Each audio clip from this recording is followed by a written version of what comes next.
Hello students, how are you? নিশ্চয়ই ভালো আছো তোমরা। আজকের আমরা পড়ব মোল কনসেপ্টের সেকেন্ড পার্ট। প্রথমেই এর মধ্যে অবশ্যই অ্যাভোগাড্রোর লটাও পড়ে নেব। তো তোমার স্ক্রিনে দেখো যে মোল সংখ্যা বার করার যে পদ্ধতি, আমি তিনটে পদ্ধতি এখানে করেছি। যে ভরের সঙ্গে এবং অণুর সংখ্যা বা যদি গ্যাসের আয়তন জানা থাকে সেখানে আমরা মোল সংখ্যা বার করতে পারি।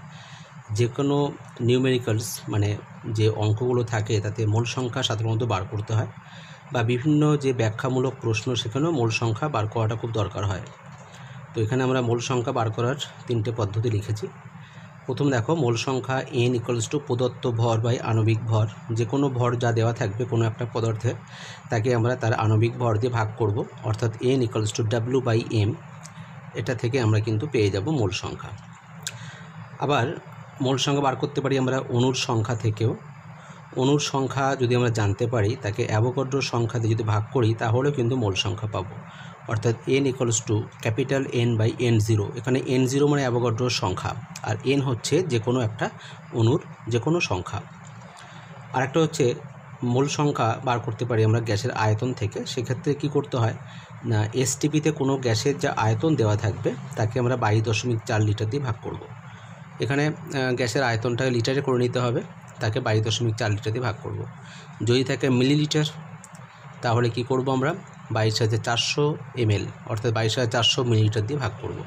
অর্থাৎ n equals to v by v0। v0 হচ্ছে এখানে মোলার ভলিউম, মানে এক মোল গ্যাসের যে আয়তন অর্থাৎ 22.4 লিটার সেটা। এখন তিনটে মোল সংখ্যা বার করার যে পদ্ধতি আমরা এখানে শিখলাম, তার সঙ্গে আমি তিনটে অঙ্ক দিলাম। এই অঙ্ক তিনটে তোমরা প্র্যাকটিস করবে। এই ধরনের অঙ্ক পরীক্ষায় সাধারণত থাকে, বা এই ধরনের অঙ্ক কোনো একটা বড় অঙ্কের সঙ্গে পার্ট হিসেবে একটা থাকতে পারে।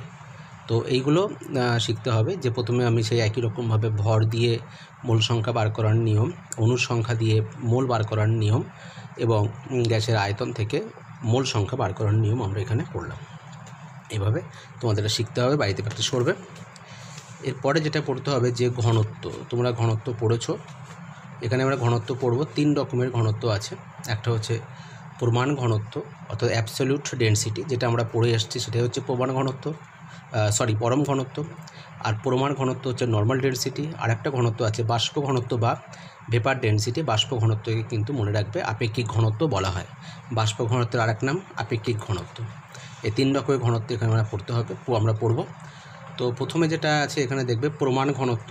সেটা হচ্ছে কি না, স্থির উষ্ণতায় এবং চাপে প্রতি লিটার গ্যাসের যে গ্রামে প্রকাশিত ভর, সেটাই হচ্ছে তার পরম ঘনত্ব। অর্থাৎ হচ্ছে যে কোনো পদার্থের যা ভর প্রতি একক আয়তনে, সেটাই হচ্ছে তার ঘনত্ব। এখানে মনে রাখবে যে কোনো ঘনত্ব নির্ণয় করতে হলে চাপ এবং উষ্ণতাকে ফিক্স রাখতে হবে, তা না হলে আয়তন পরিবর্তন হবে, আর আয়তন পরিবর্তন হলে ঘনত্বের মানটাও পরিবর্তন হবে। এরপরে হচ্ছে প্রমাণ ঘনত্ব। প্রমাণ ঘনত্বটা কী আছে যে STPতে অর্থাৎ স্ট্যান্ডার্ড টেম্পারেচার এবং প্রেশারে কোনো এক প্রতি লিটার গ্যাসের গ্রামে প্রকাশিত যে ভর, সেটাই হচ্ছে তার প্রমাণ ঘনত্ব। যেমন হাইড্রোজেন গ্যাসের প্রমাণ ঘনত্ব হচ্ছে 0.089 গ্রাম পার লিটার। এটা কিন্তু একটা ফিক্সড একটা সংখ্যা। প্রত্যেকটা গ্যাসের কিন্তু প্রমাণ ঘনত্ব ফিক্সড, কারণ প্রমাণ ঘনত্বতে STP অর্থাৎ টেম্পারেচার এবং প্রেশারটা ফিক্সড করা আছে, সুতরাং প্রমাণ ঘনত্বটাও কিন্তু ফিক্সড হবে। এরপরে যেটা 3 নম্বর যে ঘনত্বটা আছে সেটা হচ্ছে বাষ্প ঘনত্ব। সে বাষ্প ঘনত্ব বা বাষ্পীয় ঘনত্ব কাকে বলে, এটা ক্লাস 10-এ তোমাদের সেকেন্ড চ্যাপ্টারে ছিল, যেখানে তোমাদের সেই রাসায়নিক গণনা করতে হয়েছিল, সেইটাই আর কি। এটা কাকে বলছে বাষ্প ঘনত্ব বা বাষ্পীয় ঘনত্ব না, প্রমাণ চাপ এবং উষ্ণতায় কোনো গ্যাস সমায়তন হাইড্রোজেন গ্যাসের ভরের তুলনায় যত গুণ ভারী, সেই তুলনামূলক সংখ্যাকে ওই গ্যাসের বাষ্প ঘনত্ব বলা হয়। বাষ্প ঘনত্ব বার করতে গেলে আমরা কিন্তু হাইড্রোজেন গ্যাসটাকে কনসিডার করব, কারণ মনে রাখবে সবচেয়ে হালকা গ্যাস হচ্ছে হাইড্রোজেন। সুতরাং হাইড্রোজেনের সাপেক্ষে অন্য যে কোনো গ্যাস ভারী হবেই, এবং কত গুণ ভারী সেটাই হচ্ছে তার বাষ্প ঘনত্ব। তাহলে বাষ্প ঘনত্ব যদি আমরা একটা ফর্মুলা লিখি, সেটা হচ্ছে কি নির্দিষ্ট আয়তন বাষ্প ঘনত্ব সমান নির্দিষ্ট আয়তন কোনো গ্যাসের ভর ডিভাইডেড বাই সম আয়তন হাইড্রোজেন গ্যাসের ভর, এবং এখানে কিন্তু এই দুটো গ্যাসকে অর্থাৎ হাইড্রোজেন গ্যাস এবং অন্য কোনো পরীক্ষামূলক গ্যাস উভয়েরই কিন্তু আয়তনটা একই চাপ এবং উষ্ণতায় নিতে হবে। অর্থাৎ হাইড্রোজেন গ্যাসের আয়তন যে চাপ এবং উষ্ণতায় নেব, অন্য কোনো গ্যাসের আয়তনটাও কিন্তু একই চাপ এবং উষ্ণতায় নেব। এইভাবে বাষ্প ঘনত্ব বার করতে হয়। বাষ্প ঘনত্ব তুমি ল্যাবরেটরিতে যে কোনো গ্যাসের বাষ্প ঘনত্ব যখন তখন বার করা যেতে পারে। আমাদের কি করতে হবে, ধরো যে কোনো একটা গ্যাসের আয়তন, নির্দিষ্ট আয়তন নিতে হবে, তার ভরটা মাপতে হবে। ভর মাপার যন্ত্র আছে, সেটা হচ্ছে তুলা যন্ত্র, রাসায়নিক তুলা যন্ত্র রয়েছে তোমাদের ল্যাবরেটরিতে। এবং হাইড্রোজেন গ্যাস ঠিক সমায়তন নিতে হবে, তারও ভর বার করে নিতে হবে ওজনটা। দুটোকে অনুপাত করলেই বাষ্প ঘনত্ব পাওয়া যাবে। তাহলে বাষ্প ঘনত্ব কিন্তু দুটো ভরের অনুপাত, এটা মাথায় রাখবে। পরিমাণ ঘনত্ব কিন্তু ভর এবং আয়তনের অনুপাত, আর পরম ঘনত্ব কিন্তু ভর এবং আয়তনের অনুপাত। বাষ্প ঘনত্ব ভরের সঙ্গে ভরের অনুপাত, দুটো গ্যাসের ভরের অনুপাত হচ্ছে বাষ্প ঘনত্ব। এবারে এখানে একটা প্রশ্ন দিয়ে দিয়েছি আমি, যে আপেক্ষিক ঘনত্ব বা বাষ্প ঘনত্বের সঙ্গে প্রমাণ ঘনত্বের কি সম্পর্ক। কার বললাম না, আপেক্ষিক ঘনত্ব বা বাষ্প ঘনত্বের সঙ্গে প্রমাণ ঘনত্বের সম্পর্কটা কি। বাষ্প ঘনত্ব মানে আমাদের জানা আছে যে একই চাপে বা একই উষ্ণতায় দুটো গ্যাস নেব, একটা হবে হাইড্রোজেন গ্যাস এবং আরেকটা পরীক্ষামূলক কোনো গ্যাস, তাদের অনুপাতটাই হচ্ছে বাষ্প ঘনত্ব। অর্থাৎ এসটিপিতে আমরা এখানে যে কোনো চাপ বা উষ্ণতাকে যদি আমরা এসটিপি ধরে নিই আর আয়তনটাকে যদি আমরা ভি কনসিডার করি, তাহলে ব্যাপারটা একই থাকছে যে এসটিপিতে ভি আয়তন কোনো গ্যাসের ভর বাই এসটিপিতে ভি আয়তন হাইড্রোজেনের ভর, এই অনুপাতকেই বলা হচ্ছে বাষ্প ঘনত্ব। আবার দেখো এসটিপিতে 1 লিটার, এবার ভি লিটারের জায়গায় যদি আমরা 1 লিটার নিই তাহলেই হবে, কারণ দুটোরই আয়তন সমান হতে হবে। ভি লিটার হোক বা 1 লিটার হোক বা হাফ লিটার হোক বা 500 বা 50 ml হোক, যাই হোক না কেন, দুটোরই কিন্তু আয়তন যেন সেম হয়। বাষ্প ঘনত্ব সমান সমান কী হচ্ছে, আবার পরের লাইন লিখতে পারি আমরা, এসটিপিতে 1 লিটার কোনো গ্যাসের ভর বাই এসটিপিতে 1 লিটার হাইড্রোজেনের ভর। আবার এসটিপিতে 1 লিটার কোনো গ্যাসের ভর হচ্ছে সংজ্ঞা অনুসারে 1 লিটার, এসটিপিতে 1 লিটার কোনো গ্যাসের ভরই হচ্ছে তার প্রমাণ ঘনত্ব, তাই লিখলাম প্রমাণ ঘনত্ব। আর এসটিপিতে 1 লিটার কোনো 1 লিটার হাইড্রোজেনের যে ভর পরীক্ষা করে মানে পরিমাপ করে দেখা হয়েছে যে 1 লিটার হাইড্রোজেন গ্যাস যদি আমরা এসটিপিতে নিই তার যে ভর হবে সেটা 0.089 গ্রাম। তো আমরা এখানে 0.089 লিখলাম। তো এখান থেকে সিম্পলিফিকেশন করার পরে আমরা লিখতে পারি প্রমাণ ঘনত্ব সমান সমান এটার সঙ্গে এটা গুণ করে দেবো, অর্থাৎ 0.089 ইন্টু বাষ্প ঘনত্ব। তাহলে প্রমাণ ঘনত্ব ইকুয়ালস টু 0.089 ইন্টু বাষ্প ঘনত্ব। এই ফর্মুলাটা খুব ইম্পর্টেন্ট। বাষ্প ঘনত্ব যদি কোনো একটা পদার্থের বাষ্প ঘনত্ব দেওয়া রয়েছে, বলা হলো যে তার প্রমাণ ঘনত্ব নির্ণয় করো, তাহলে 0.089 দিয়ে গুণ করে দিলেই হবে। এখন এখানে প্রশ্ন যে বাষ্প ঘনত্ব যদি আমরা বার করতে চাই, সেক্ষেত্রে আমরা হাইড্রোজেন গ্যাস ছাড়া আমরা হাইড্রোজেন গ্যাসটাকে কেন নিই? কারণ কি, হাইড্রোজেন গ্যাসটা নেওয়ার যথেষ্ট কারণ আছে। মনে রাখবে হাইড্রোজেন গ্যাসের বাষ্প ঘনত্বের মান কিন্তু 1 কোনো স্কেলের স্টার্টিংয়ে আমরা 0 বা 1 দিয়ে শুরু করতে পারি। তো এটাও ধরে নাও সেই 1 সেই জন্য নেওয়া হয়েছে। তার চেয়ে আর একটা ইম্পর্টেন্ট কথা হচ্ছে যে হাইড্রোজেন গ্যাসটা খুব হালকা হলে কি হবে, তার তুলনায় যে কোনো গ্যাস ভারী হবে। সুতরাং বাষ্প ঘনত্বের মানটা অলওয়েজ গ্রেটার দ্যান 1 হবে। গ্রেটার দ্যান 1 হবে মানে একটা ভগ্নাংশ আসার সম্ভাবনা থাকলো না, একটা রাউন্ড ফিগার এবং পজিটিভ একটা ইন্টিজার পেয়ে যাচ্ছি, মানে সরল পূর্ণ সংখ্যা পেয়ে যাচ্ছি। এটা আমাদের বিভিন্ন ক্ষেত্রে সুবিধা হবে, ওই জন্য আমরা এখন হাইড্রোজেন রেসপেক্টে করি। হাইড্রোজেন ছাড়া অন্য গ্যাসের রেসপেক্টে করা যায়, কিন্তু যে সংস্থা বা IUPAC বা যারা কেমিস্ট্রির বিভিন্ন বিষয়গুলোকে নির্ধারণ করে যে সংস্থা, তারা হাইড্রোজেন নিয়েই করার কথা বলেছে এবং হাইড্রোজেন নিয়েই আমরা পড়ব। তাহলে যে কোনো গ্যাসে বাষ্প ঘনত্ব বার করতে গেলে আমরা হাইড্রোজেন কেন নেব? কারণ হাইড্রোজেন সবচেয়ে হালকা গ্যাস, হাইড্রোজেনের তুলনায় অন্য সমস্ত গ্যাসগুলো ভারী, সুতরাং বাষ্প ঘনত্বের মানটা অবশ্যই গ্রেটার দ্যান 1 আসবে। ওই জন্য আমরা এখানে হাইড্রোজেন গ্যাসটাকে নেব। এরপরে হচ্ছে বাষ্প ঘনত্ব ও প্রমাণ ঘনত্বের উপর চাপ এবং উষ্ণতার প্রভাব। এটা খুব ভেরি ইম্পর্টেন্ট কোশ্চেন, বাষ্প ঘনত্ব এবং প্রমাণ ঘনত্ব। মনে রাখবে বাষ্প ঘনত্বের উপরে কিন্তু কোনো রকম উষ্ণতা এবং চাপের কোনো রকম প্রভাব নেই। কেন নেই? কারণ দেখো, চাপ এবং উষ্ণতার পরিবর্তনে পদার্থের আয়তনের পরিবর্তন হবেই হবে, কারণ এই তিনটে হচ্ছে উষ্ণতা, চাপ এবং হচ্ছে আয়তন, এই তিনটে প্যারামিটার গ্যাসের ক্ষেত্রে খুব ইম্পর্ট্যান্ট। যে কোনো দুটোর পরিবর্তন হলে আর 3 নম্বর পয়েন্ট অবশ্যই পরিবর্তন হবে। তো চাপ এবং উষ্ণতা যদি পরিবর্তন হয় তাহলে আয়তন অবশ্যই পরিবর্তন হবে, এবং প্রমাণ ঘনত্ব যেহেতু নির্ভর করে আয়তনের উপরে, সুতরাং প্রমাণ ঘনত্বের মানটাও পরিবর্তিত হবে। তো সেটাই আমি লিখে দিয়েছি যে চাপ ও উষ্ণতার পরিবর্তনে যেহেতু আয়তনের পরিবর্তন হয়, তাই প্রমাণ ঘনত্ব পরিবর্তিত হবে বা পরিবর্তিত হবে এখানে। ঠিক আছে, এরপরে হচ্ছে আমরা বাষ্প ঘনত্বের ক্ষেত্রে কিন্তু দেখব যে এখানে কোনো রকম পরিবর্তন হচ্ছে না। কেন হচ্ছে না? কারণ বাষ্প ঘনত্ব দুটো গ্যাসের ভরের অনুপাত, দুটো সম আয়তন গ্যাসের ভরের অনুপাত।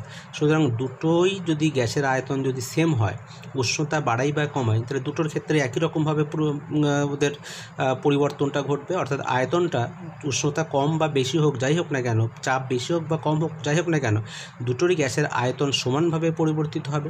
সুতরাং এখানে আয়তন পরিবর্তনের প্রভাবটা অনুপাতের জন্য এটা কিন্তু আমরা নেগলেক্ট করব বা এটাকে আমরা ধরব না। অর্থাৎ শুধুমাত্র চাপ এবং উষ্ণতার পরিবর্তন যাই করি না কেন, বাষ্প ঘনত্বের কোনো পরিবর্তন হবে না। আর একটা কথা মনে রাখবে, বাষ্প ঘনত্বের কোনো একক নেই। কেন একক নেই? কারণ এখানে দুটো সম আয়তন গ্যাসের ভরের অনুপাত হওয়ার জন্য এখানে একক থাকবে না। অর্থাৎ বাষ্প ঘনত্ব একটা এককবিহীন রাশি, কিন্তু প্রমাণ ঘনত্ব বা পরম ঘনত্বের কিন্তু একক আছে। এখানে একটা কোশ্চেন দিলাম এই আলোচনার মধ্যে থেকে, সেটা হচ্ছে কি যে 25 ডিগ্রি সেলসিয়াস উষ্ণতায় কোনো গ্যাসের বাষ্প ঘনত্ব যদি 50 হয়, 50 কিন্তু কোনো ইউনিট দিইনি, জাস্ট সংখ্যাটা লিখেছি, 50 যদি হয় তাহলে 50 ডিগ্রি সেলসিয়াস উষ্ণতায় ওই গ্যাসের বাষ্প ঘনত্ব কত হবে? এই অ্যান্সারটা আমি বলছি না, তোমরা নিজেরা চিন্তাভাবনা করে দেখবে অ্যান্সার কত হয়। এরপরে যেটা আমরা পড়ব যে অ্যাভোগাড্রোর সূত্র। অ্যাভোগাড্রোর সূত্র তোমরা সবাই পড়েছো, তোমাদের যথেষ্ট ভালো করে পড়া আছে ক্লাস 10-এ। এই সূত্রতে কি বলা হচ্ছে যে অণুর সংখ্যা সমান হবে কখন? না যদি গ্যাসের আয়তন সমান হয়। কখন? না যখন চাপ এবং উষ্ণতা একই থাকবে। অর্থাৎ একই চাপ উষ্ণতায় সম আয়তন সকল গ্যাসের মধ্যে অণুর সংখ্যা একই থাকবে। এটাই হচ্ছে অ্যাভোগাড্রোর সূত্র। অ্যাভোগাড্রোর সূত্র পড়ে আমাদের লাভটা কি হলো? এই লাভ হচ্ছে যে এখানে 3টে অনুসিদ্ধান্ত, অর্থাৎ অনুসিদ্ধান্ত মানে হচ্ছে ওই সূত্র অনুসারে কিছু কিছু সিদ্ধান্ত আমরা এখানে পেতে পারি। একটা জিনিস মনে রাখবে যে অ্যাভোগাড্রোর সূত্রকে আগে বলা হতো অ্যাভোগাড্রোর প্রকল্প। প্রকল্প কাকে বলা হয়? না, প্রকল্প হচ্ছে এমন একটা কথা যেটা সত্যি কিন্তু তার পরীক্ষামূলক প্রমাণ নেই। তো অ্যাভোগাড্রো যে কথা বলেছিলেন যে একই চাপ এবং উষ্ণতায় সম আয়তন গ্যাসের মধ্যে অণুর সংখ্যা সমান থাকবে, এটা কিন্তু সঠিক, পরীক্ষা করে দেখা গেছে সঠিক, কিন্তু পরে জানা গেছে সঠিক, কিন্তু তখন তিনি প্রমাণ করতে পারেননি। কিন্তু বিভিন্ন অন্যান্য যে ঘটনাগুলো আছে তাতে কিন্তু অ্যাভোগাড্রোর সূত্র যে সঠিক সেটা কিন্তু প্রমাণ হয়েছিল বা অন্য সূত্রগুলোকে সমর্থন করেছিল। তো সেই হিসেবে প্রথমে অ্যাভোগাড্রোর সূত্রকে আমরা বলতাম অ্যাভোগাড্রো প্রকল্প, কিন্তু পরবর্তী ক্ষেত্রে অ্যাভোগাড্রোর যে ছাত্র, খুব বিখ্যাত একজন সায়েন্টিস্ট, তার নাম হচ্ছে ক্যানিজারো। ক্যানিজারো কী করেছে? না অ্যাভোগাড্রোর সূত্রকে সঠিক প্রমাণ করেছেন পরীক্ষার সাহায্যে, এক্সপেরিমেন্টাল এভিডেন্স, অর্থাৎ পরীক্ষা করে যে সমস্ত ডেটাগুলো পেয়েছে সেগুলো দিয়ে উনি প্রমাণ করেছেন যে অ্যাভোগাড্রোর সূত্রটা সঠিক। সেই জন্য এখন আর অ্যাভোগাড্রোর প্রকল্প না বলে অ্যাভোগাড্রোর সূত্র বলা হয়। অ্যাভোগাড্রোর সূত্র থেকে যে অনুসিদ্ধান্তগুলো এসেছিলো, অ্যাকচুয়ালি এই অনুসিদ্ধান্তগুলো দিয়েছেন বিজ্ঞানী ক্যানিজারো। সেই অনুসিদ্ধান্ত এখানে 3টে আমরা পড়ব। একটা হচ্ছে আণবিক ভর সমান সমান 2 গুণ বাষ্প ঘনত্ব, অর্থাৎ m=2d। এটা তোমাদের ক্লাস 10-এ পড়েছো, কিন্তু এর জাস্ট এটা পড়েছো, কিন্তু এর সরাসরি যে গাণিতিক প্রমাণটা তোমাদের জানা হয়নি, সেটা আমরা এখানে শিখব। তাহলে বাষ্প ঘনত্ব হচ্ছে আণবিক ভর হচ্ছে বাষ্প ঘনত্বের দ্বিগুণ। দ্বিতীয় পয়েন্ট হচ্ছে এসটিপিতে 1 গ্রাম অণু যে কোনো গ্যাসের আয়তন 22.4 লিটার। এখানে বলা হয় মোলার ভলিউম, মানে মোলার আয়তন বলা হয়। এটা তোমরাও পড়েছো, ক্লাস 9-এও একটু ছিল, 10-এও রয়েছে। তো এসবগুলো একটু জানা আছে, কিন্তু কীভাবে 22.4 লিটার হয় সেটা তোমাদের হয়তো জানা নেই। 3 নম্বর পয়েন্ট হচ্ছে যে আয়তন সংযুতি থেকে গ্যাসীয় যৌগের আণবিক সংকেত নির্ণয় করতে পারবো। অর্থাৎ এই অ্যাভোগাড্রোর সূত্রটাকে কাজে লাগিয়ে আমরা দেখব যে গ্যাসের মধ্যে যে সমস্ত পরমাণুগুলো রয়েছে তারা কতটা সংখ্যায় আছে এবং তার থেকে তার সংকেত কি হবে, সেটা আমরা কিন্তু অ্যাভোগাড্রোর সূত্রটাকে কাজে লাগিয়ে আমরা এখানে দেখব। তো প্রথম যে প্রমাণটা, এখানে 3টে প্রমাণের মধ্যে তোমাদের 11-এর ফাইনাল পরীক্ষায় সাধারণত একটা আসে, ওই জন্য ভালো করে আমি লিখে দিয়েছি, সেইটা তোমরা পড়বে, বইতে আছে, একটু বড় করে দেওয়া রয়েছে, আমি যতটা সম্ভব ছোট করে লিখে দিয়েছি।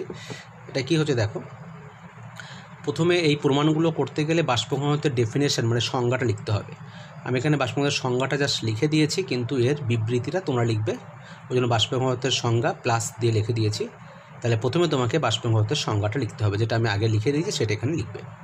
অতএব বাষ্প ঘনত্ব মানে হয় কি না, ভি আয়তন কোনো গ্যাসের ভর বাই ভি আয়তন হাইড্রোজেনের ভর কোন কন্ডিশনে না একই চাপ এবং উষ্ণতায়, মানে নির্দিষ্ট আয়তন বা সম আয়তন, অর্থাৎ হাইড্রোজেনের আয়তন যা হবে অন্য গ্যাসের আয়তনটাও তাই হবে। এদের অনুপাত যেটা, এই আয়তনযুক্ত গ্যাসের ভর এবং হাইড্রোজেনের ভরের অনুপাতটা, সেটাই বাষ্প ঘনত্ব। আবার বলা হচ্ছে কি, অ্যাভোগাড্রোর সূত্র অনুসারে যে একই চাপ এবং উষ্ণতায় সম আয়তন গ্যাসের মধ্যে অণুর সংখ্যা সমান হবে, তাহলে এই ভি আয়তনে যে কটা অণু থাকবে, এই ভি আয়তন হাইড্রোজেনে সে কটা অণু থাকবে। তাই জন্য এখানে আমরা লিখলাম যে বাষ্প ঘনত্ব মানে কোনো গ্যাসের এনটি অণুর ভর বাই এনটি হাইড্রোজেন অণুর ভর। এনকে ধরে নিয়েছি আমরা, যে কি ধরে নিয়েছি, যে ভি আয়তন, আমরা এভাবে ধরে নিয়েছি এখানটায় যে ভি আয়তন কোনো গ্যাসের মধ্যে এন সংখ্যক অণু আছে ধরে নিলাম, এন কোনো একটা সংখ্যা। তো ভি ধরা যাক আমরা ভি আয়তন গ্যাসে এনটি অণু আছে, সুতরাং আমরা ভি আয়তন না লিখে আয়তনের জায়গায় আমরা অণুর সংখ্যা লিখলাম, কোনো গ্যাসের এনটি অণুর ভর বাই এনটি হাইড্রোজেন অণুর ভর। এবারে দুটোতে এন আছে লব এবং হরে, সুতরাং আমরা এখানটা কী করবো, এনটাকে বাদ দিতে পারি, এন বাদ দিয়ে আমরা একটি অণু লিখতে পারি। তো আমরা এখানে সেটা একই রকমভাবে এবার লিখছি যে একটি অণু, তো বাষ্প ঘনত্ব হচ্ছে কোনো গ্যাসের একটি অণুর ভর বাই একটি হাইড্রোজেন অণুর ভর, বা বাষ্প ঘনত্ব সমান হচ্ছে কোনো গ্যাসের একটি অণুর ভর বাই দুটি হাইড্রোজেন পরমাণুর ভর। এখানটায় খেয়াল করো, এখানটায় একটি হাইড্রোজেন অণু ছিল, এই লাইনটায় একটি হাইড্রোজেন অণু ছিল, কিন্তু আমরা এখানে কী করলাম, দুটি হাইড্রোজেন পরমাণু করলাম, কারণ হাইড্রোজেনের অণু দ্বিপরমাণুক, মানে একটা হাইড্রোজেন অণু মানে তুমি জানো হাইড্রোজেনের সংকেত হচ্ছে H2, এটা একটা অণু বোঝাচ্ছে, তাই টোটাল নাম্বার অফ পরমাণু অ্যাটম কটা আছে, দুটো, তাই এখানে একটা অণুর বদলে আমরা কি করেছি, একটা অণুর বদলে আমরা লিখেছি দুটো হাইড্রোজেন পরমাণুর ভর। বা এই দুইটাকে কি করছি আমরা, এবারে এই দুইটাকে আমরা এখান থেকে তুলে বাষ্প ঘনত্বে গুণ করে দিচ্ছি। তাই 2 গুণ বাষ্প ঘনত্ব হচ্ছে কোনো গ্যাসের একটি অণুর ভর বা একটি হাইড্রোজেন পরমাণুর ভর, অর্থাৎ এই দুইটাকে আমরা 2 × 1 লিখতে পারি, সেই 2টাকে এখানে গুণ করে দিলাম। তাই 2 × বাষ্প ঘনত্ব সমান সমান কোনো গ্যাসের একটি অণুর ভর বা একটি হাইড্রোজেন পরমাণুর ভর।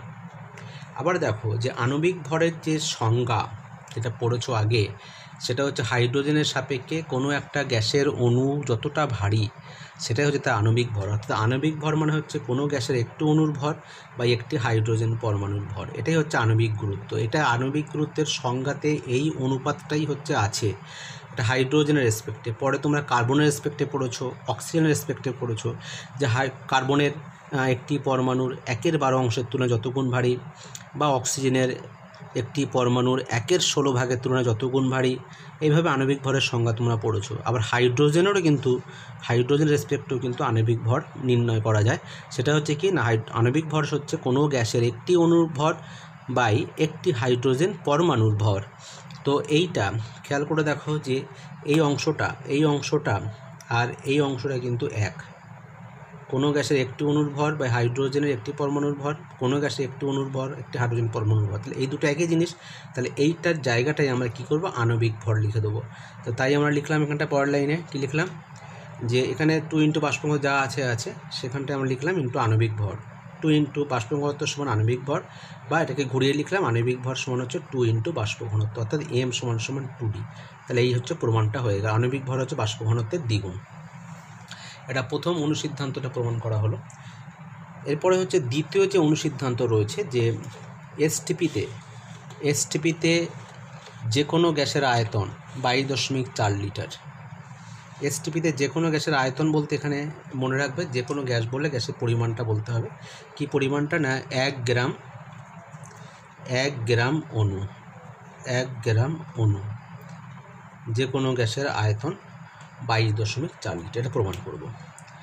তো এই প্রমাণটা করতে গেলে ন্যাচারালি প্রথমে তোমাকে বাষ্প ঘনত্বের ডেফিনেশন লিখতে হবে, বাষ্প ঘনত্বের সংজ্ঞা তুমি লিখবে ফার্স্টে, তারপরে লেখার পরে আমরা এখান থেকে লিখব, সে আগের মতো আবার লিখবো আমরা, যে বাষ্প ঘনত্বের সংজ্ঞা অনুযায়ী লিখতে পারি যে বাষ্প ঘনত্ব সমান কি, ভি লিটার কোনো গ্যাসের ভর বাই ভি লিটার হাইড্রোজেনের ভর। বা ভি লিটারের জায়গায় আমরা 1 লিটার করে দিলাম, 1 লিটার। এখানে কিন্তু এসটিপিতে করছি আমরা, মানে এখানে হাইড্রোজেনের ভর আর গ্যাসের কোনো গ্যাসের ভর আমরা এসটিপিতে নির্ণয় করব, মানে দুটোই আমরা যেন একই রাখতে পারি। যে কোনো চাপ উষ্ণতা রাখলে হবে, কিন্তু যেহেতু এখানে প্রমাণ করতে হচ্ছে এসটিপি ব্যাপারটাকে আনতে হবে, ওই জন্য উভয় ক্ষেত্রে আমরা এসটিপি লিখব। তো আমরা ভি লিটারের জায়গায় 1 লিটার করে নিলাম, ভি লিটার কোনো গ্যাসের ভর বা ভি লিটার হাইড্রোজেনের ভর, বা 1 লিটার কোনো গ্যাসের ভর বা 1 লিটার হাইড্রোজেনের ভর, এটা বাষ্প ঘনত্বের ডেফিনেশন। আবার দেখো 1 লিটার হাইড্রোজেনের ভর কিন্তু এসটিপিতে আমাদের জানা আছে, তার মানটা হচ্ছে 0.089 গ্রাম। কী বললাম না, এসটিপিতে বাষ্প ঘনত্বের যে ডেফিনেশনটা, অর্থাৎ 1 লিটার কোনো গ্যাসের ভর বা 1 লিটার হাইড্রোজেনের ভর, 1 লিটার হাইড্রোজেন ভরটা কিন্তু পরীক্ষা করে দেখা গেছে এর মানটা 0.089 গ্রাম। তো বাষ্প ঘনত্ব হচ্ছে 1 লিটার কোনো গ্যাসের ভর বাই 0.089 গ্রাম। আবার দেখো বাষ্প ঘনত্ব মানে হচ্ছে আণবিক বাষ্প ঘনত্ব দ্বিগুণ আণবিক ভরের দ্বিগুণ। তো আমরা এখানে তাহলে বাষ্প ঘনত্বের জায়গায় এখানে আমরা আণবিক ভর বাই 2 লিখতে পারি, কারণ আণবিক ভরের বাষ্প ঘনত্বের দ্বিগুণ বা বাষ্প ঘনত্ব আণবিক ভরের অর্ধেক, অর্থাৎ এটা লিখলাম আণবিক ভর বাই 2 ইকুয়ালস টু 1 লিটার কোনো গ্যাসের ভর বাই হচ্ছে 0.089 গ্রাম। এরপরে কি করতে পারি আমরা, এখান থেকে আমরা ভর এবং আয়তনের মধ্যে সম্পর্কটাকে আমরা লিখব।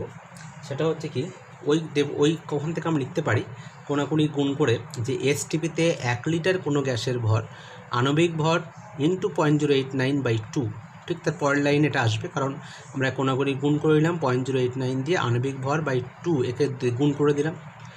এটাকে আমরা উল্টো করে লিখতে পারি, অর্থাৎ এই ডান দিকে লিখবো, আর এই বাঁ দিকের অংশটা ডান দিকে লিখবো, অর্থাৎ আণবিক ভর ইন্টু 0.089/2, অর্থাৎ 1 গ্রাম অণু। আণবিক ভর মানে হচ্ছে 1 গ্রাম অণু, তাহলে আমরা আণবিক ভরের জায়গায় লিখবো কি 1 গ্রাম অণু ইন্টু 0.089/2। এত যে পরিমাণটা, এর আয়তন কত হচ্ছে 1 লিটার। 1 লিটার কোনো গ্যাসের ভর যদি এত হয়, এত গ্রাম যদি হয়, 1 লিটারের ভর যদি এত হয়, তাহলে এত গ্রাম হলে আয়তন 1 লিটার হবে। তাই লিখলাম যে এত গ্রাম বা এই পরিমাণের ভর হচ্ছে কত, আয়তন কত হচ্ছে 1 লিটার। ডান দিকটাকে বাঁ দিকে আনলাম, বাঁ দিকটাকে ডান দিকে আনলাম, ঘুরিয়ে লিখলাম। আণবিক ভরের জায়গায় আমরা 1 গ্রাম অণু লিখলাম, তাহলে 1 গ্রাম অণু ইন্টু 0.089/2, এই পরিমাণ কোনো গ্যাসের আয়তন 1 লিটার। সুতরাং 1 গ্রাম অণু পরিমাণ কোনো গ্যাসের আয়তন কী হবে, তাহলে 0.089 ভাগ করতে হবে আর 2 দিকে গুণ করতে হবে, 2 × 1/0.089, এটাকে ক্যালকুলেশন করে আসবে 22.4 লিটার, প্রায় এরকম একটা ভ্যালু আসবে। অর্থাৎ এসটিপিতে আমরা এতক্ষণ যা কিছু পরীক্ষাগুলো করেছি বা যা কিছু লিখেছি সব এসটিপিতে লিখেছি। সুতরাং এসটিপিতে 1 গ্রাম অণু যে কোনো গ্যাসের আয়তনতে কত বেরোলো, 22.4 লিটার। এটাই হচ্ছে আমাদের প্রমাণ করার বিষয় ছিল, যে প্রমাণ চাপ এবং উষ্ণতা, এসটিপিকে প্রমাণ চাপ এবং উষ্ণতা বলা হয়। 1 লিটার কোনো 1 গ্রাম অণু কোনো গ্যাসের আয়তন 22.4 লিটার। এই লাইনটা খুব ইম্পর্টেন্ট, কারণ এখানে দুটো রাশিকে এখানে রিলেট করা হয়েছে। একটা হচ্ছে 1 গ্রাম অণু, অর্থাৎ এই অংশটা কিন্তু একটা ভরকে বোঝায়, আর 22.4 লিটার আয়তনকে বোঝাচ্ছে। সুতরাং এই লাইন বরাবর কিন্তু আমরা এই লাইনে আমরা লিখতে পারি, কি লিখতে পারি আমরা, যে ভালো করে খেয়াল করতে পারি যে এখানে ভরের সঙ্গে আয়তনের একটা রিলেশন। 1 গ্রাম অণু হলেই আয়তন হবে 22.4 লিটার, এটা হচ্ছে ভর বোঝাচ্ছে, এটা আয়তন বোঝাচ্ছে। ভরের সঙ্গে আয়তনের সম্পর্ক এই লাইনে আছে। যখন তোমরা অঙ্ক করবে, যদি দেখো যে ভর থেকে আয়তন বার করতে হবে, তখন এই ফর্মুলাটা কিন্তু ইউজ করতে হবে বা এই লাইনটা ইউজ করতে হবে। তো এই হচ্ছে দ্বিতীয় অনুসিদ্ধান্ত, যে 1 গ্রাম অণু যে কোনো গ্যাসের আয়তন 22.4 লিটার। এটা খুব ভালো করে তোমাদের লিখতে হবে, খাতায় এগুলো লিখে নেবে এবং মুখস্থ করবে। পরীক্ষায় এই তিনটের মধ্যে একটা 11-এর ফাইনাল পরীক্ষায় আসবে, বা স্কুলের যে সমস্ত হাফ ইয়ারলি পরীক্ষাগুলো হয় বা ক্লাস টেস্ট হয়, সেখানে কিন্তু এই প্রমাণগুলো তোমাদের লিখতে হবে, এবং এই প্রমাণগুলোর বিভিন্ন অ্যাপ্লিকেশন রয়েছে। এরপরে যেটা 3 নম্বর যেটা ছিল, যে আয়তন সংযুতি থেকে গ্যাসের আণবিক সংকেত নির্ণয় করতে হবে। অর্থাৎ আয়তন সংযুতি, অর্থাৎ একটা গ্যাসের মধ্যে বা একটা পদার্থের মধ্যে কোন কোন পদার্থ কতটা আছে সেটা আমরা জানার পরে সেখান থেকে আমরা তার আণবিক সংকেতে বার করব। এখানে যে কোনো একটা যৌগ ধরে নিতে হবে। আমরা এখানে ধরে নিয়েছি অ্যামোনিয়া গ্যাসের প্রস্তুতিটা ধরে নিয়েছি। পরীক্ষার সাহায্যে দেখা গেছে যে নির্দিষ্ট চাপ এবং উষ্ণতায়, পরীক্ষার সাহায্যে আমরা জানতে পেরেছি, এটা কিন্তু একদম চরম সত্য, যে নির্দিষ্ট চাপ এবং উষ্ণতায় 1 আয়তন নাইট্রোজেন, এবং 3 আয়তন কি হাইড্রোজেন। যদি রিয়াকশান করানো হয় তাহলে 2 আয়তন আমরা অ্যামোনিয়া পাবো। এটা কিন্তু পরীক্ষা করে দেখা গেছে যে 1 আয়তন নাইট্রোজেনের সঙ্গে 3 আয়তন হাইড্রোজেন রিয়াকশান করে এবং তার ফলে 2 আয়তন অ্যামোনিয়া তৈরি হয়। এটা কিন্তু পরীক্ষামূলক একটা ডাটা বা পরীক্ষামূলক একটা সত্য মানে পরিসংখ্যান। 1 আয়তনের সঙ্গে 3 আয়তন হাইড্রোজেন রিয়াকশান করবে এবং 2 আয়তন অ্যামোনিয়া তৈরি করবে। 1 আয়তন নাইট্রোজেন 3 আয়তন হাইড্রোজেন রিয়াকশান করবে, 2 আয়তন অ্যামোনিয়া উৎপন্ন করবে। তো এইটাকে আমি একটু অন্যরকমভাবে লিখে দিলাম যে 1 লিটার 1 আয়তন নাইট্রোজেনের জায়গায় আমরা এখানে প্লাস দিয়ে লিখলাম যে 1 আয়তন নাইট্রোজেন প্লাস 3 আয়তন হাইড্রোজেন সমান 2 আয়তন অ্যামোনিয়া। তো এবার 2 আয়তন অ্যামোনিয়া তৈরি করতে যদি 1 আয়তন নাইট্রোজেন লাগে বা 3 আয়তন হাইড্রোজেন লাগে, তাহলে 1 আয়তন অ্যামোনিয়া তৈরি করতে কত লাগবে? তো নিশ্চয়ই হাফ হয়ে যাবে। তাহলে হাফ আয়তন নাইট্রোজেন 3 আয়তন হাইড্রোজেন মিললে 1 আয়তন অ্যামোনিয়া পাওয়া যায়।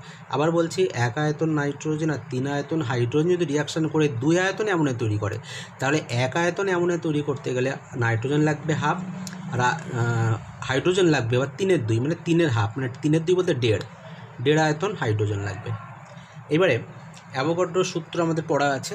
অ্যাভোগাড্রোর সূত্র অনুযায়ী কি বলছে যে যদি আয়তন যদি সমান হয় তাহলে অণুর সংখ্যাও সমান হবে। আয়তন যদি সমান হয় তাহলে কি হবে? অণুর সংখ্যা সমান হবে। সেটাই আমি এখানে লিখে দিলাম যে অ্যাভোগাড্রোর সূত্র অনুসারে সমান আয়তন গ্যাসের সমান সংখ্যক অণু থাকে। ধরা যাক n সংখ্যক অণু আছে 1 আয়তন, প্রতি গ্যাসের 1 আয়তনে n সংখ্যক অণু আছে। তাহলে এখানে হাফ আয়তনে কত থাকবে? n/2। 3/2 আয়তনে কত থাকবে? 3n/2, মানে n দিয়ে গুণ করে দিচ্ছি। 1 আয়তনের মধ্যে যদি n সংখ্যক অণু থাকে তাহলে হাফ আয়তনে কত হবে? হাফ ইন্টু n মানে n/2। 3/2 আয়তনে যদি n সংখ্যক অণু 1 আয়তনে যদি n সংখ্যক অণু থাকে, 1 আয়তনে যদি n সংখ্যক অণু থাকে তাহলে 3/2 আয়তনে কত থাকবে? 3/2 ইন্টু n, এতটি হাইড্রোজেন অণু থাকবে। তাহলে তৈরি হবে 1 আয়তনে অ্যামোনিয়া, মানে nটি অ্যামোনিয়া অণু তৈরি হবে। এখানে কিন্তু সব অণুর সংখ্যা লিখতে হবে, কারণ অ্যাভোগাড্রোর সূত্রতে বলছে যে আয়তন সমান আয়তন হলেই সমান সংখ্যক অণু থাকবে। আয়তনের সঙ্গে এখানে অণুর একটা রিলেশন। এই আয়তনটাকে আমরা চেঞ্জ করে দিলাম, তার বদলে এখানে অণু লিখলাম। এখানে আয়তনটা চেঞ্জ করলাম, তার বদলে এখানে আমরা অণু লিখলাম। তো n/2, এবার এই একটা n, এই n অর্থাৎ সব দিক থেকে যদি এটা বিক্রিয়ক পদার্থ, এটা বিক্রিয়াজাত পদার্থ, উভয় দিক থেকে যদি আমরা nটাকে যদি আমরা অপসারণ করি তাহলে আমরা কি লিখতে পারি না হাফটি নাইট্রোজেন অণু, মানে nটা সরিয়ে দিচ্ছি, এখানে n সরাচ্ছি, এখানে n সরাচ্ছি, 3টে ক্ষেত্র থেকে nটা বাদ দিয়ে দিচ্ছি কারণ nটা কমন আছে। তো হাফটি নাইট্রোজেন অণু প্লাস হচ্ছে 3/2টি হাইড্রোজেন অণু তৈরি করবে একটি অ্যামোনিয়া অণু। তাহলে একটি অ্যামোনিয়ার মধ্যে কটা নাইট্রোজেন অণু রয়েছে? হাফটি নাইট্রোজেন অণু রয়েছে। একটি অ্যামোনিয়ার মধ্যে কটি হাইড্রোজেন অণু রয়েছে? 3/2টি হাইড্রোজেন অণু রয়েছে। এখান থেকে কিন্তু নিটের জন্য একটা কোশ্চেন MCQ পরীক্ষায় থাকতে পারে যে একটি অ্যামোনিয়াতে কয়টি হাইড্রোজেন অণু আছে। আমরা জানি অ্যামোনিয়ার সংখ্যা হচ্ছে NH3, অর্থাৎ পরমাণু আছে 3টে কিন্তু অণু আছে 3/2।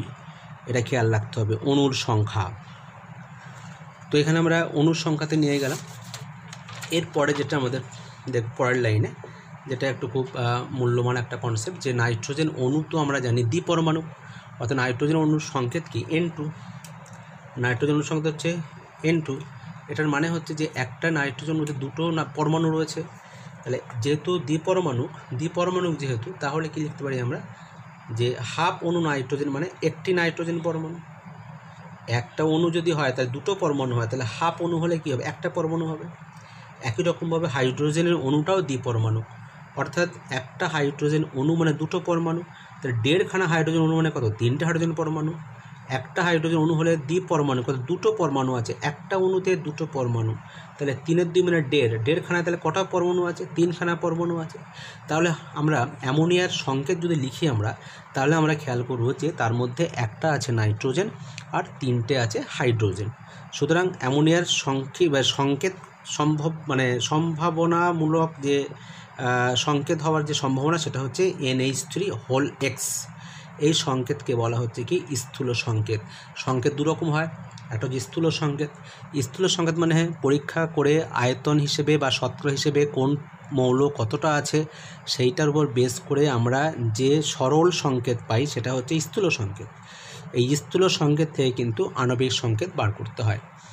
এখানে যে পরীক্ষামূলক যে ডেটাগুলো আমরা পেয়েছিলাম, কত আয়তন নাইট্রোজেন, কত আয়তন হাইড্রোজেন রিয়াকশন করছে, সেখান থেকে অণুর সংখ্যা থেকে পরমাণুর সংখ্যা বার করে যে সংকেত বার করলাম সেটাই কিন্তু স্থূল সংকেত। স্থূল সংকেত হচ্ছে তার একটা অ্যাভারেজ সংকেত, সরল সংকেত, ওটা কিন্তু প্রকৃত আণবিক সংকেত না। ওই জন্য আমরা এখানে এক্স লিখলাম। মনে রাখবে স্থূল সংকেতকে কোনো একটা সংখ্যা দিয়ে গুণ করলেই পাওয়া যায় আণবিক সংকেত। স্থূল সংকেত হচ্ছে একটা সরলতম একটা সংকেত, যাকে আমরা কি করব না, কিছু একটা সংখ্যা দিয়ে গুণ করলে কিন্তু আমরা পাবো তার আণবিক সংকেত। তো এইটা বার করার জন্য নিচে একটা পদ্ধতি আছে, সেই পদ্ধতিটা খুব ইম্পর্টেন্ট। এই কনসেপ্টটা তোমাদের খুব ভালো করে মনে রাখতে হবে যে পরীক্ষার সাহায্যে আমরা দেখেছি যে অ্যামোনিয়ার বাষ্প ঘনত্ব কত, 8.5। এটা কিন্তু পরীক্ষা করে জানা গেছে এবং এটা সঠিক, এটা কোনো ভুল নেই। অ্যামোনিয়ার বাষ্প ঘনত্ব 8.5। যদি বাষ্প ঘনত্ব 8.5 হয় তাহলে আণবিক ভর কত হবে, 2 ইন্টু বাষ্প ঘনত্ব, কারণ আমরা একটু আগে প্রমাণ করেছি আণবিক ভর সমান হচ্ছে 2 ইন্টু বাষ্প ঘনত্ব। তাহলে 2 ইন্টু 8.5 ইকুয়ালস টু 17। তাহলে অ্যামোনিয়ার প্রকৃত আণবিক ভর কত হলো, 17। আর এটা কত হচ্ছে আণবিক, এটা স্থূল সংকেত কত হচ্ছে, NH3 NH3 X। তো এইটা হচ্ছে তার স্থূল সংকেত, এটা হচ্ছে তার আণবিক ভর। তাহলে আমরা যদি এইটা ধরে যদি আণবিক ভর বার করি তাহলে কী লিখবো আমরা, যে লিখে দিয়েছি NH3 X ইকুয়ালস টু 17। এর পারমাণবিক ভর কত, 14, প্লাস এইচ হচ্ছে 3টে আছে, 3 ইন্টু 1 ইন্টু এক্স। এই এক্স হচ্ছে একটা সংখ্যা, তো এখানে আমরা ক্যালকুলেশন করে এক্সের মানটা কত পাবো, আমরা 1 পাবো। এক্সের মানটা আমরা এখানে 1 পেলাম। এক্সের মান সবসময় যে 1 হবে তার কোনো মানে নেই।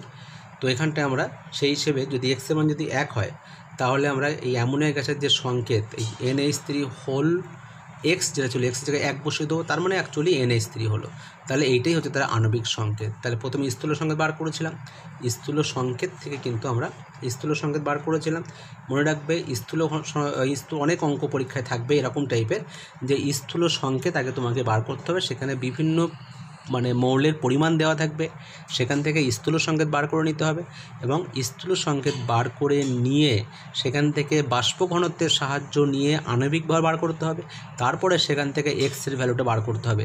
এক্সের ভ্যালু 1 হতে পারে, 2 হতে পারে, 3 হতে পারে, সেক্ষেত্রে আমরা আণবিক সংকেত বার করতে পারবো। তাহলে আমরা এখানে কি করলাম, আমরা অ্যামোনিয়ার প্রকৃত আণবিক সংকেত NH3 বার করলাম এবং এখানে আমরা যে পরীক্ষামূলক যে ডেটাটা নিয়েছিলাম যে কত আয়তনের সঙ্গে কত আয়তন রিয়াকশান করছে, সেখান থেকে অ্যাভোগাড্রোর প্রকল্পটাকে কাজে লাগিয়েছি, অ্যাভোগাড্রোর সূত্রটাকে কাজে লাগিয়েছি, সেখান থেকে দ্বিপরমাণুক এই ব্যাপারটাও কাজে লাগিয়েছি, সেখান থেকে আমরা সংকেতটা বার করেছি। তো অ্যাভোগাড্রোর সূত্র এবং তার অনুসিদ্ধান্ত এই 3টে খুব ভালো করে মুখস্থ করবে পরীক্ষায়। 3টের মধ্যে একটা থাকবে ফাইনাল পরীক্ষায় 11-এর, এবং ভালো করে মনে রাখতে হবে বা এর কনসেপ্টগুলো অন্যান্য পড়ার মধ্যে কাজে লাগবে। এইগুলো হচ্ছে মোল কনসেপ্টের খুব ইম্পর্টেন্ট জায়গা, এসবগুলো খুব ভালো করে শিখতে হবে। তো যাই হোক, আমি আজকের এই পর্যন্ত ভিডিওটা করলাম। এটা তোমরা পড়তে লাগো, আমি 2-1 দিনের মধ্যে আবার ভিডিও পাঠাবো। তোমাদের একটা যেটা বলে রাখছি, তোমরা এইগুলো সব খাতায় পরপর লিখে রাখবে, ডেট ওয়াইজ আমি কবে ভিডিও পাঠিয়েছি, কী লিখে দিয়েছি। এবং তুমি এইগুলো পড়ার পরে বইয়ের হেল্প নিতে পারো, বই যাদের আছে। আমি এখন ভাবছি হয়তো অনেকের বই নেই বলে আমি একটু ডিটেলস লিখে দিচ্ছি। তো এই মুহূর্তে এইভাবে আমি একটু পড়াচ্ছি। আর আমি অ্যাকচুয়ালি বোর্ড ওয়ার্ক করেই পড়াই। তো যেহেতু আমি এখন লকডাউনে আমি আমার গ্রামের বাড়িতে আটকে আছি, তো বারাসাতে আমার যে ফ্ল্যাট আছে ওইখানে তো আমার সমস্ত অ্যারেঞ্জমেন্ট রয়েছে। তো সেখানে আমি সেইভাবে আমি বোর্ড ওয়ার্ক করে আমি অ্যাকচুয়ালি ভিডিওগুলো করলে ভালো হতো। তো যাই হোক, এখন যত সহজে অল্প সময় যাতে তোমাদের কাজে লাগে, তোমরাও বিরক্তি নিয়ে বাড়িতে বসে আছো, তো তোমাদেরও যাতে বিরক্ত না হও সেই জন্য যতটা সম্ভব সহজ সরল করে আমি তোমাদের রেডি করে দিচ্ছি। এইগুলো পড়তে লাগো, ঠিক আছে। আর প্রবলেম হলে এখানে যে কোনো ক্ষেত্রে যদি বোঝার কোনো প্রবলেম হয় তাহলে ইমিডিয়েট আমাকে কন্ট্যাক্ট করবে। আমি অবশ্য বিশেষ করে এখন যারা আমার কাছে নিটের ছেলেমেয়েরা পড়ছে, ওদের পরীক্ষা নেওয়া বা ওদের কোশ্চেন দেওয়া বা ওদের বিভিন্ন কোশ্চেন অ্যান্সার রেডি করে দেওয়ার জন্য একটু ব্যস্ততার মধ্যে থাকি বলে তোমাদের হয়তো সবাই আমি ফোন ঠিকঠাক রিসিভ করতে পারি না, তবু চেষ্টা করি পরে হলেও সেটা ব্যাক করার। তো অসুবিধা হলে হোয়াটসঅ্যাপে কোশ্চেন পাঠিয়ে দেবে, আমি চেষ্টা করবো সেটা করে দেওয়ার। ঠিক আছে, তাহলে এই পর্যন্ত। ঠিক আছে, ভালো থেকো সবাই।